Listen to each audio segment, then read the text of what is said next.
Etiafo ahwefo ene madofo yina medamwase semugoso eti ayeho TV na ene da idie ye ne tia ensem no bebree na ena chese egu ho na de mede brain mu ni die eche kurinte mense ombo ense wadaje meso se obe like obe comment wi a wa share videos ne ede amaye morem na yenkotie ensem a ekoso efa eye EC boss ene eye special prosecutor mbi emba eba nsembufo aketwe ye beto aso ede. Yes, Akosia from City FM Channel 1 TV. So I have 3 questions to ask. In the first quarter of 2025, you indicated that government had saved an amount of 400 million cedis out of, as a result of expenditure cuts at the presidency and restructuring and all of that. It's been 1 year, and first I want to find out from you specific figures how much you've been able to save as a result of this restructuring in the fiscal year. Secondly, in June last year too, you indicated that government was going to construct at about 600 chip compounds.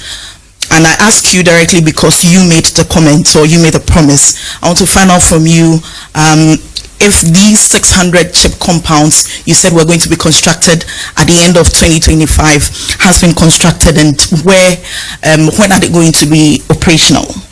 My third question has got to do with petitions that have been submitted to the presidency. We know that the last petition that you received, at least from what we were aware of, was a petition on against the EC and then the OSP. We want to find out the status of these petitions and where has it gotten to.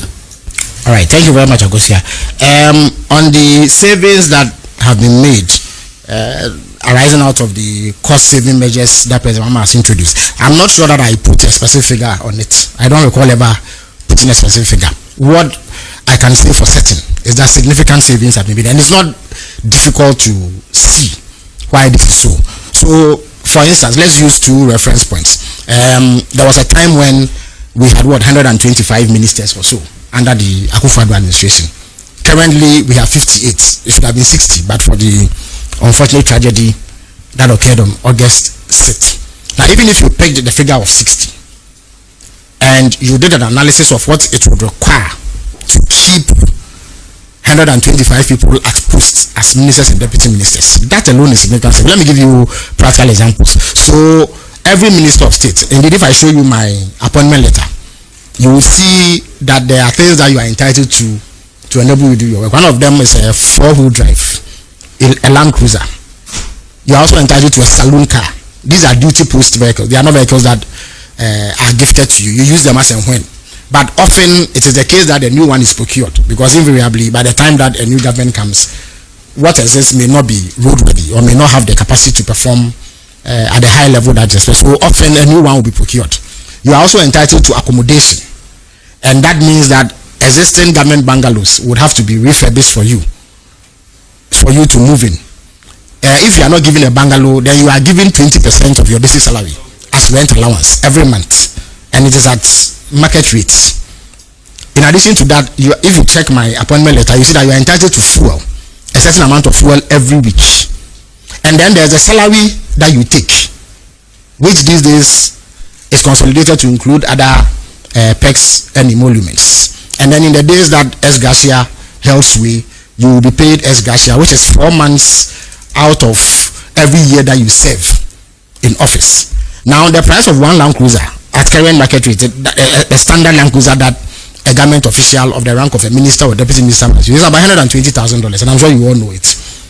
There are some that are more expensive, but I think the standard one is $120,000. A saloon car of the sort that a minister or deputy minister would use is about $50,000 to $60,000, depending on the brand that is purchased for you.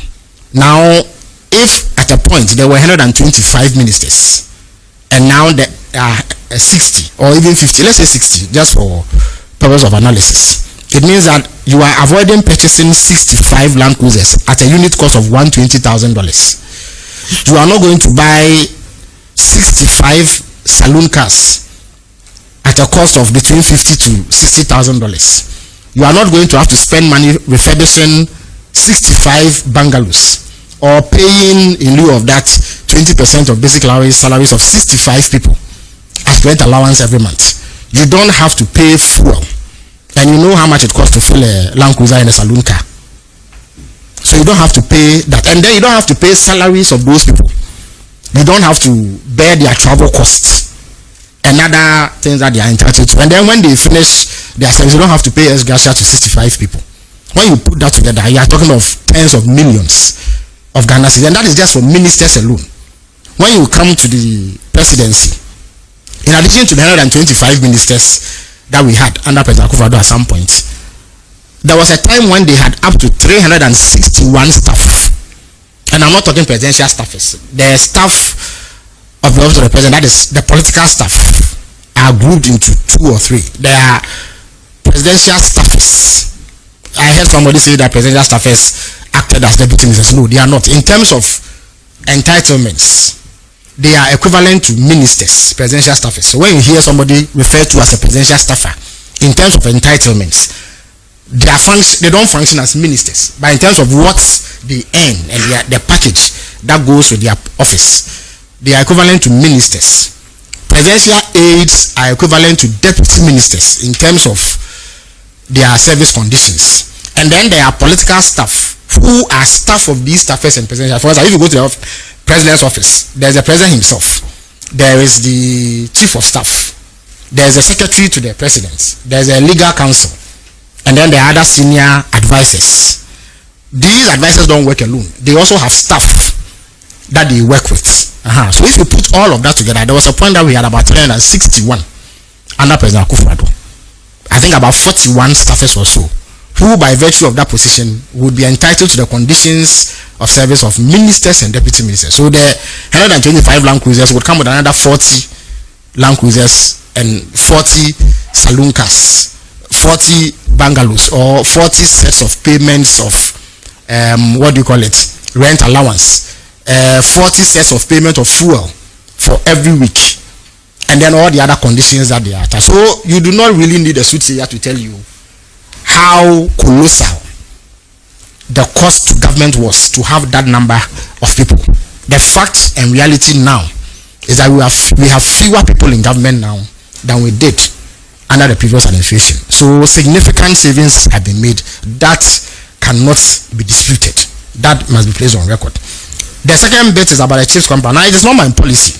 I spoke about it, announced it, but it is government policy. What it is that this year, and indeed if you followed the budget for 2026 carefully, you find that government intends to begin the implementation of the free primary health care policy, which was a cardinal policy proposal in our health section of our manifesto. It is something that President Mahama himself spoke to on many occasions. Now, primary health care, the medical experts will tell you, often takes place in lower level health facilities. And when we talk of primary health care, we are talking about basic minor diseases, headaches, stomach aches, and non-serious ailments which require attention.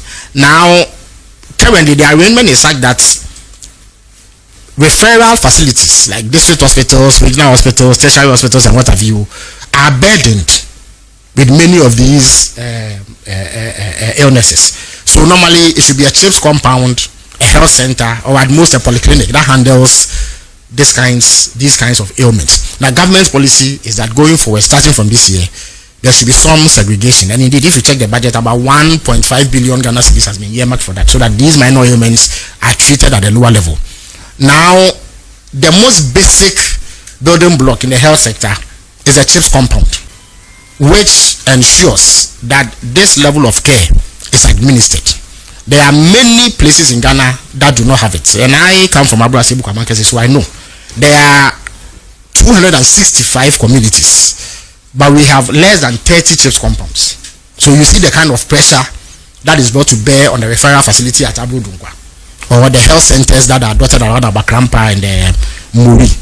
So to address this gap, government decided that the District Assembly's Common Fund, the disbursement of it should come with guidelines, because, mind you, the president has also said that up to 80% of all monies accruing to the District Assembly's Common Fund should go to the District Assemblies, which is a departure from the arrangements under the NPP where disbursements were made at the center and left very little for the districts.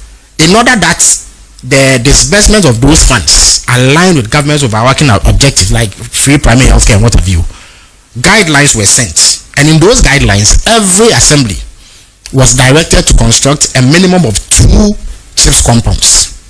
There are 261 district assemblies, so that alone gives you in order of 520 chiefs compounds. And then there are some that started under the previous administration that have not been finished. If you come to AK for that, there are 2 or 3 of such which were started but got nowhere, and therefore they also have to be completed. Now I can assure you that that project is far advanced.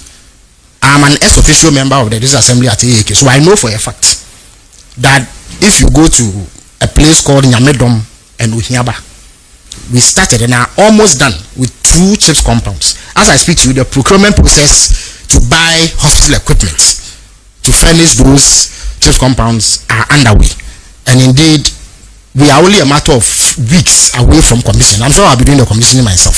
So if you come to AK, you see that that project is very far advanced and only weeks away from commission. And the same can be said for many districts in Ghana. And in fact, as I indicated, the local government minister, under whose auspices this initiative, because he has jurisdiction over district assemblies, will be here sometime next week. He can give you a breakdown. I've been in touch with him and he indicates that they still are collating the specific details and data, and he will give you that. But I can assure you that it is a program that is far advanced, and it will be a fulfillment of government policy of beginning the free primary healthcare initiative this year. Now you asked about the status of some petitions, specifically the one relating to the special prosecutor and the electoral commissioner and her 2 deputies. Let me indicate that unlike the petition against the Chief Justice, the President's mandate in respect of the petitions against the OSP and the electoral commissioner and her 2 deputies ends with conveying the petitions to the appropriate quarter, which in this instance is the Chief Justice. That was done a couple of weeks ago. I think I announced same. A total of 10 petitions were received from various individuals and groups, 7 of them against the electoral commissioner and her 2 deputies, and 3 against the OSP, all of which have been sent to the Chief Justice. So the President has no role again in that, and in that regard we cannot speak to it. I, as the President's spokesperson, cannot speak to it because I honestly do not know where things are. The Chief Justice's outfit will be in a good position to, maybe you may want to send inquiries to the Judicial Secretary for an update. The President will once again be called upon to act in that regard when the Chief Justice is done with determining prima facie whether there is a basis for it. When that happens, the Chief Justice will then set up a committee. In the case of the OSP, there are specific timelines that need to be met, but I don't think that similar timelines exist for the electoral commission and 2 deputies. So once a determination is made one way or the other on the veracity of the petitions so presented, then the President is mandated by law to act in accordance with the recommendations of the committees that will look into those petitions. So that is the process. But as I speak to you, there's nothing more for the President to do beyond waiting for the Chief Justice to do what the Constitution says he should do.